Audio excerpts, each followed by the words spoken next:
부활의 찬양을 드리며 우리는 기쁨이 있습니다. 부활주일은 우리에게 큰 기쁨의 시간입니다. 예수님께서 죽음과 사망의 권세를 이기시고 그리고 우리에게 영원한 생명을 허락하여 주신, 우리는 예수 안에 있으므로 영원한 생명을 누릴 수 있는 그런 이 시간이기에 우리는 이 부활이, 또 부활주일이 우리에게는 참된 기쁨의 시간인 것입니다. 그러나 이 부활주일이 오늘 하루의 기쁨으로 끝나서는 안 될 것입니다. 이 부활의 기쁨이 오순절 성령 강림 때까지, 그래서 기쁨의 50일로 주님께서 이 땅에 머무시고 계시던 그날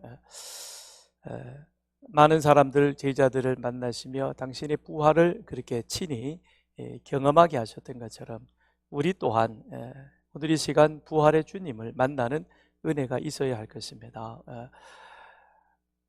부활의 기쁨이 계속되어 가려면 부활의 주님을 만나야만 하는 것입니다. 그렇지 못하면 이제 오늘 결혼 받는 것, 그 다음에 오늘 좋은 찬양 듣는 것, 예수 부활하셨다 그러더라, 이렇게 되어지는 것이죠. 오늘 이 시간 여러분 다시 한번 부활의 주님을 만나시고, 그리고 내 마음에 우리가 부활의 주님 안에 있는지 확인하는 이 시간이 되기를 바랍니다. 부활의 주님을 만나지 못하면 듣기는 들었지만 그것이 내 안에 참된 기쁨으로 다가오지 못하는 겁니다. 그게 오늘 본문에 나와 있는 이 두 사람의 모습인 것입니다. 우리가 지난 한 주간 동안 누가복음을 통해서 예수님의 한 주간, 그리고 그 한 주간의 삶 가운데 십자가에 죽으시고 부활하셔서 오늘 부활의 주님이 우리 가운데 찾아오시는 겁니다. 13절 14절을 보면 그날에 그들 중 둘이 예루살렘에서 25리 되는 엠마오라는 마을로 가면서 이 모든 된 일을 서로 이야기하더라. 그날이라는 것은 안식 후 첫날인 것이죠. 여인들이 예수님이 장사 지낸 바 된 그 무덤으로 찾아갔습니다. 안식일이 끝나고 그 다음에 바로 시작되어지는 그날 새벽에 그들은 그곳에 가서, 그래서 예수님이 부활하셨다는 소식을 천사들을 통해서 듣게 됩니다. 그리고 천사들의 말을 또한 제자들에게 전하죠. 갈릴리로 가라, 갈릴리로 가라고 하셨던 주님의 말씀을 기억하라, 그렇게 제자들에게 와서 알립니다. 그런데 여인들의 말을 이 사람들은 믿으려 하지 않습니다. 어이없어 하는 것이죠. 무슨 죽은 사람이 어떻게 살아난단 말이냐. 그런데 단지 베드로가 그 말이 의심스러워 확인하기 위해서 무덤으로 달려갔지요. 가서 보니까 예수를 쌌던 세마포만 그 자리에 놓여 있었고, 그리고 예수님이 장사 지낸 그 무덤은 비어 있었던 것입니다. 그래서 베드로도 이를 이상히 여기고 집으로 돌아갔습니다. 집으로 돌아갔더라. 이것이 그 앞에 있는 그 내용이었던 것이죠.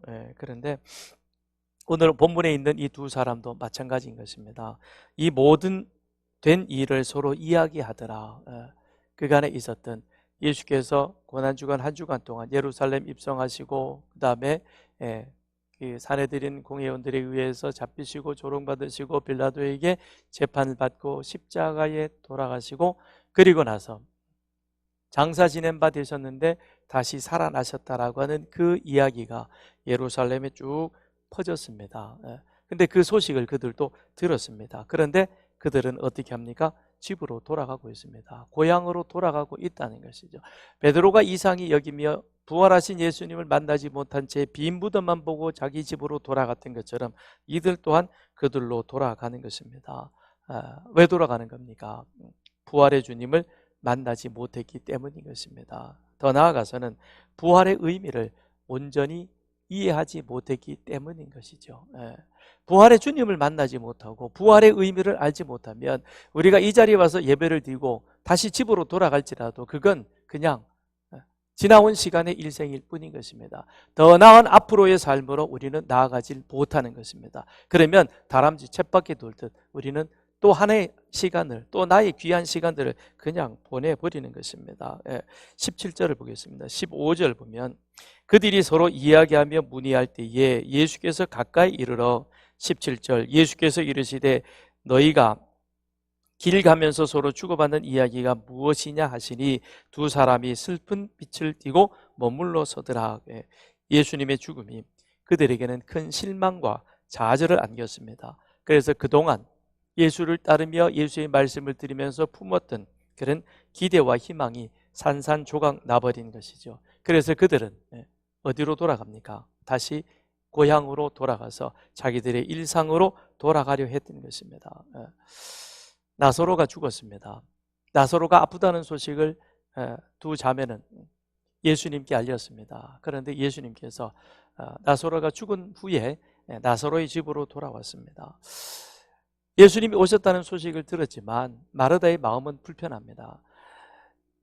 오빠가 아플 때 왔으면 그 자리에 계셨더라면 혹시 우리 오빠가 죽지 않을 수도 있었을 터인데 죽은 다음 오빠고 예수님이 오면 무슨 소용이 있느냐는 거예요. 이게 마르다의 생각이었습니다. 그러나 한편 그래도 안 오는 것보다야 낫지 뭐. 그래도 예수님이 오셨으니까 그래서 마르다가 예수님을 맞으러 갑니다. 그런데 예수님께서 이미 마르다의 그런 마음을 아시고 내 오라버니가 다시 살아날 것이다 라고 말합니다. 그랬더니 마르다가 뭐라고 대답합니까? 예, 저도 압니다. 마지막 부활 때는 우리 오빠가 다시 살아날 줄, 저도 살아날 줄 압니다 라고 말하는 것입니다. 예수님이 다시 살아날 것이다 라고 하신 그 말씀을 마르다는 예수님의 말씀 안에서 이해하는 것이 아니라 자기 믿음의 틀 안에서 이해하는 것이죠. 예수님이 다시 살아날 것이라고 마르다에게 얘기한 것은 그건 지금 나사로가 다시 살아날 것이다. 그런데 마르다는 어떻게 이해합니까? 먼 미래에 장차 예수님께서 이 땅에 다시금 심판하러 오실 그때, 세상의 마지막 하나님의 심판이 있을 때 그때 우리 모두가 다 부활할 것이다. 심판 때를 말하고 있는 것입니다. 하나님의 말씀을 자기 마음대로 믿고 자기 마음대로 이해하고 자기 마음대로 해석한 것이죠. 말씀대로 해석해야 되는데 그것이 아니라 내 경험과 내 이해의 틀 속에서 우리는 말씀을 받아들이고 이해하는 그런 모습이 많이 있는 것입니다. 예수님께서 말씀하신 영원한 생명, 하나님 나라의 영광, 근데 그것보다는 지금 내가 마주하고 있는 그 현실, 그것에서의 성공, 그 원하는 것들을 우리는 이루기를 바라는 것이죠. 그러니까 지금 이 엠마오로 내려가던 두 제자에게 있어서 가장 중요하고 시급한 문제는 로마의 압제에서 벗어나는 것입니다. 그리고 다윗 때 누렸던 그 북영광을 우리가 다시 한번 누리는 것입니다. 그런데 그들의 가장 가까이 있는 원수인 로마 병사에 의해서 예수는 아주 무기력하게 힘 한 번 쓰지 못하고 그리고 십자가에 달려 죽었습니다. 그러니 베드로처럼 또는 마르다처럼 이들도 예수님의 죽음이 그리고 부활의 의미를 온전히 이해하지 못하는 것이죠. 베드로는 3년 동안이나 예수님을 따라다니면서 예수님의 말씀 가르침을 받았지만 예수님이 그 무덤 안에서 당신을 쌌던 세마포를 벗어버리고 다시 살아나신, 부활하신 것에 대해서 이상히 여긴 것입니다. 그리고 그 이야기를 들었던 다른 사람들은 어이없다, 너희들 새벽에 헛것 본 것 아니냐라고 그냥 그렇게 지나쳐 버렸던 것이죠. 그런데 그런 모습들, 특히 예수님을 가까이 따라다니면서 예수님의 말씀을 들었다고 하는 제자들마저도 예수의 부활에 대해서 그것을 믿으려 하지 않고 어이없는 것으로 이해하려 들지 않으니, 그러니 이 엠마오의 두 사람들은 그것이 그들에게 있어서 혼란스러웠습니다. 어떻게 저럴 수가 있을까? 일테면 이런 것이죠. 우리가 오늘 부활주의를 지켰는데, 그런데 밖에 나가서 내가 만난 어떤 사람하고 오늘 같이 만났는데 그 사람이 오늘 너희들 부활주일이라며, 부활주일이 뭐야? 예수를 안 믿는 사람이 물어봅니다. 그런데 우리가 부활의 의미를, 부활의 주님을 만나지 못해서 글쎄 예수가 살아났다 그러더라, 그래서 오늘 부활주일이에요. 결혼 왔다, 내가 하나 줄까? 그럼 저 밖에 있는 사람이 뭐라 그러겠어요? 헐, 너 뭐야? 그 왜 교회 다녀? 라고 얘기할 겁니다. 오늘 우리들의 모습이 이런 모습은 아닌지요. 그래서 18절에 그 한 사람인 글로바라 하는 자가 대답하여 이르되 당신이 예루살렘에 체류하면서 요즘 거기서 된 일을 혼자만 알지 못하느냐. 당신 예루살렘에 있었다면 그러면서 어찌 우리가 다 알고 있는 이 소식들을 당신은 모른다 말이냐 라고 그렇게 마치 핀잔하듯 이렇게 예수께 묻는 것이죠. 그런데 여기에서 두 가지가 함께 담겨 있습니다. 이 글로바와 그 함께하는 제자는 예수의 부활의 의미를 이해하지 못해서 믿지 못하는 겁니다. 자기들도 믿지 못하지만 한편 예수가 부활하셨다는 이 역사적 사실을 그는 부활하신 예수님에게 그 사실을 전하고 있는 거죠. 참 모순이죠. 그죠? 나는 믿지는 못하는 것 같지만 그런데 예수님은 2000년 전에 확실히 살아 부활하셔서 그래서 예수를 믿으면 누구든지 구원받아라고 이건 이야기를 하는 겁니다. 내가 먼저 믿어야 내가 먼저 부활의 기쁨을 누리게 될 것이고 내가 영원한 생명을 얻게 되어지고 그 생명이 그 다음 전하는 그 사람에게 있어서 우리는 더 확신 있는 모습으로 전하게 되는 것입니다. 그러니 예수님이 묻습니다. 19절에 무슨 일이냐? 그랬더니 나사렛 예수의 일이니 그러면서 20절로부터 24절에 그간의 예루살렘에 있었던 일들을 이 두 사람이 아주 자세하게 상세하게 정확하게 전해주고 있는 것입니다. 그런데 이들이 예수 부활을 믿지 못했고 그리고 그것을 이해하지 못했던 것은 그것은 다름 아닌 19절에서 말하는 것처럼 하나님의 등하신 선지자였다. 예수를 메시아로 하나님의 약속 가운데 오셨던 그런 자로 보지 아니하고 누구로 보는 겁니까? 선지자로 보았다라고 하는 것입니다. 그랬기에 예수가 이 땅에 오신 목적 그리고 십자가의 죽으심의 의미 그리고 다시 살아 부활하심으로 그것이 나와 어떤 관계가 있는가 하나님의 약속이 어떻게 내 속에 이루어졌는가 하는 그 부분에 대해서 이들은 제대로 알지 못했던 것입니다. 그랬기에 부활의 소식이 들렸음에도 불구하고 부활하신 예수님을 만나고 기다리려고 하는 그런 모습이 있는 것이 아니라 만나려고 노력하는 것이 아니라 그냥 돌아가는 겁니다. 내 꿈이 깨어졌다, 내 생각이 무너졌다라고 해서 그들은 돌아갔던 것입니다. 그것이 오늘 그들로 하여금 내려가는 것이죠. 그런 자들을 향하여 주님께서 25절에 뭐라고 말씀하십니까? 25절 우리 같이 읽습니다. 시작. 이르시되 미련하고 선지자들이 말한 모든 것을 마음에 더디 믿는 자들이여. 미련하다, 이해하지 못한다 라는 겁니다. 내가 그동안 너희들에게 말했고 이미 너희들은 하나님께서 이스라엘 백성들 가운데 말씀하셨던 1500년 동안에 되어졌던 일들 모세 율법과 그리고 선지자들에 관한 그 모든 이야기들을 너희들은 알고 있지 않느냐는 겁니다. 그런데 왜 그걸 제대로 믿지 못하느냐라고 하는 것이요. 마음에 더디 믿는다라고 그렇게 말합니다. 그 얘기는 그들이 성경을 보기는 보았지만 이 마르다처럼 내 생각 속에 하나님의 말씀을 가두어 놓으니 그 말씀이 나에게 제대로 된 하나님의 말씀으로 들어오질 못하는 것이죠.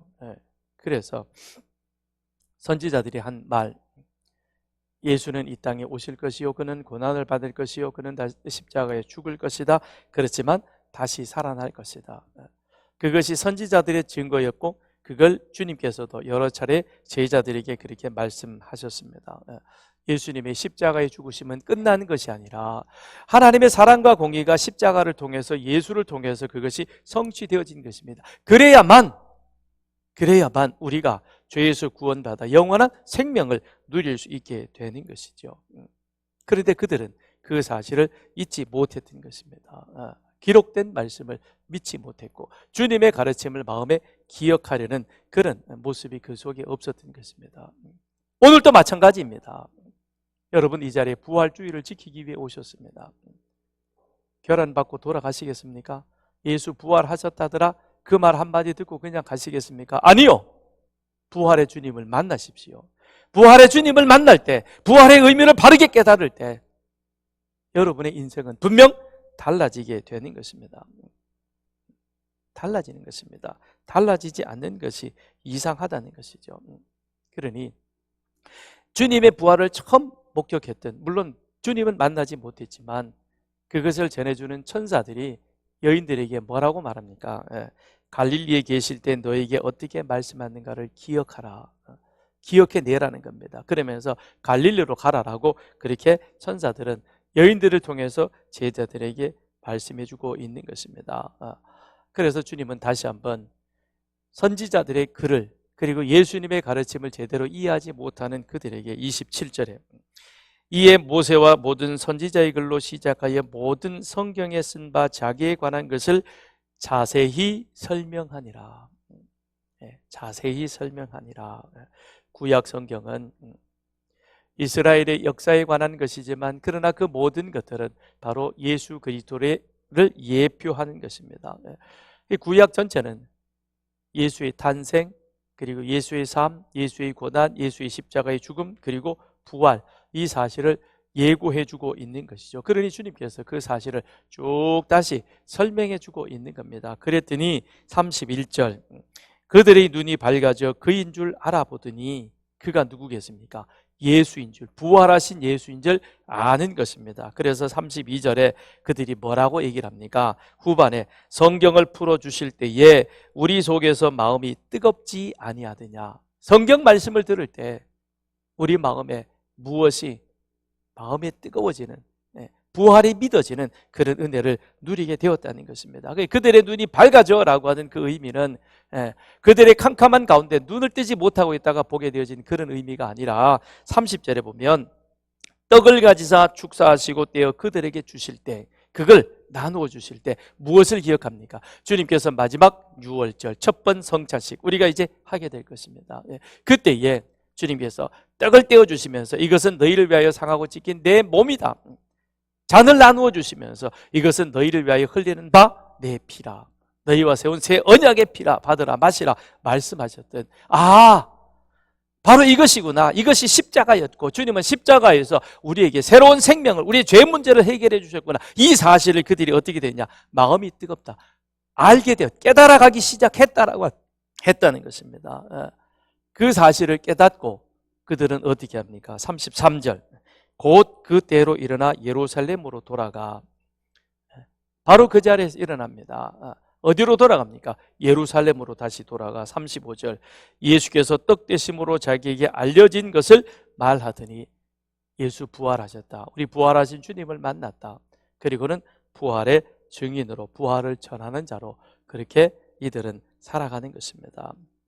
오늘 이 시간 우리들도 엠마오의 이 두 제자처럼 부활의 주님을 만나시길 바랍니다. 그래서 부활의 주님을 만남으로 말미암아 고향으로, 일상의 삶으로 세상 속으로 빠져들어가는 삶이 아니라 그 삶이 방향이 바뀌어지고 목적이 달라져서 그리하여 이제는 그리스도의 영광을 위하여 살아가는 여러분과 저의 삶이 되기를 주님의 이름으로 축원드립니다.